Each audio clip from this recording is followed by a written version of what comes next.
offer free things if you can't afford them. One of the challenges in our country is that we've accumulated, in these 8 years under this president, we'll have accumulated as much debt as all 43 presidents prior. And just offering this up as more and more government programs is not going to solve the problems. We need to be a lot more creative than that, because the debt that we're putting on the burden for the next generation will overwhelm their capacity, irrespective of how educated they are. That burden should not be on the backs of young people, but we're doing it each and every day. Talk about a program, a emerging federal program. The 1996 welfare reform was supposed to require work, or at least the recipients were supposed to be preparing for work. Yes. But those requirements faded given the tough economic times, and they were able to argue away some of those requirements. Today there's a growing consensus on both sides of the political aisle that our current welfare system has created the wrong incentives such as idleness and non-work for far too many people. 35% of Americans are currently on welfare according to the system. What would you propose doing to reform the welfare system while making sure the truly needy receive needed assistance? Absolutely. I mean, look, we need to go back to the basics on this, and we need welfare reform 2.0 that encourages work, that rewards work, that doesn't penalize work.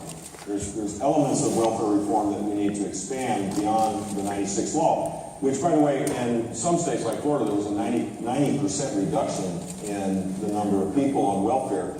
And you're right, it's not all work, because people could go to community colleges and get a degree, or they could do other things in preparation for work. So I think we need to sharpen that focus, but we also need to look at, so if you're married, and in America today, if a spouse is not working, but wants to work or needs to work, right now we have this situation where their income is on top of the income of their spouse, and the marginal tax rate is on top of that. So in other words, you're paying a higher rate even though you're starting out, and you shouldn't be paying taxes at all for the first, whatever it is, $12,000 of income. So allow for single filers would be one way to create a more ambitious way of work. In my proposal, we also deal with the earned income tax credit.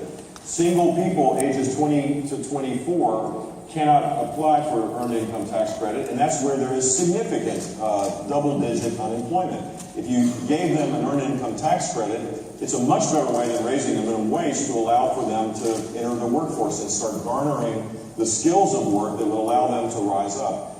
And so making sure marriage is part of this process, that you can't, the idea that you have to be a single mom to be able to receive part of the welfare benefits, I think, is inappropriate. A total revamp of this with a focus of lifting people out of poverty should be the objective, and work is at the core of this.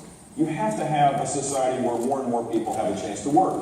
And at 2% growth, the reason why you hit it right on the head. Workforce participation rates today are lower than they were in 1977. We've redefined who we are without a big debate.